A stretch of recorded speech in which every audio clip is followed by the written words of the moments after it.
There was one venue that I wasn't able to break into. So I was actually, I officiated a wedding at another venue, and I passed it on the way back through. So I turned the car around, went up the drive. Good for you. And just went, hi, I'm Tara. I've just been officiating here, and I managed to secure a visit. Yes. So that's quite brave. But they were like, brilliant, come on in. Yeah, you've got to be bold. And I think as well, there's no time where you're on such an adrenaline rush as post-ceremony. You know, that's the time you're feeling the buzziest. Yes. And you're like, I remember I went to do the same actually last year, and I got there and there was a wedding on. So I was like, oh, I'm backing out of here. I don't want to be gate crashing and, you know, joining in the speeches. But that is such a great way to do it, because you can just say, hi, I've literally just been round the corner at this venue doing this. Like, you know, I've just done a ceremony there. Do you want me to do the same for you? Definitely. Fantastic.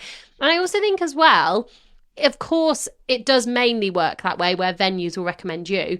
But I also think once we start building that relationship with our couples, it works both ways. I've got some couples who will come to me and, you know, they might have just got engaged, or they've seen what I've done on Instagram, or it might be that they've seen me do a friend's wedding and they've gone, oh, look, we've just got engaged, or we're thinking about, you know, wedding planning, but we have no idea where we want to get married. We can also recommend venues too. Yes. And I think if you've had that great relationship and that great experience with a venue, you're more likely to send couples their way as well. So yes, it is mainly them recommending us, but actually it does definitely work the other way too. Definitely. And I think actually once somebody starts their journey in celebrancy and they start working with venues, one thing I'd say is also with your website, make sure you have a dedicated section. Yes. Just because of the algorithm and backlinks, that all works really nicely as well. So, and again, it takes time to establish, and you need to think sort of really quite strategically about it as well. So of course. It's not going to be something that you qualify and then that's it. You're on 10 recommended supplier lists. Absolutely. And don't feel like it is. Yeah. Because, you know, exactly like you said, it does take a lot of time and,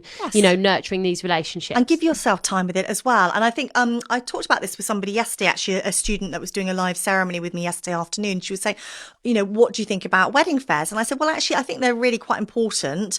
And I tend to work with or sign up to wedding fairs with venues that I'm an approved supplier of. Yes, great. To support them. Great. So I might not necessarily get business from it that day, but I've supported the venue. Therefore, hopefully they'll continue to support me and recommend me as well.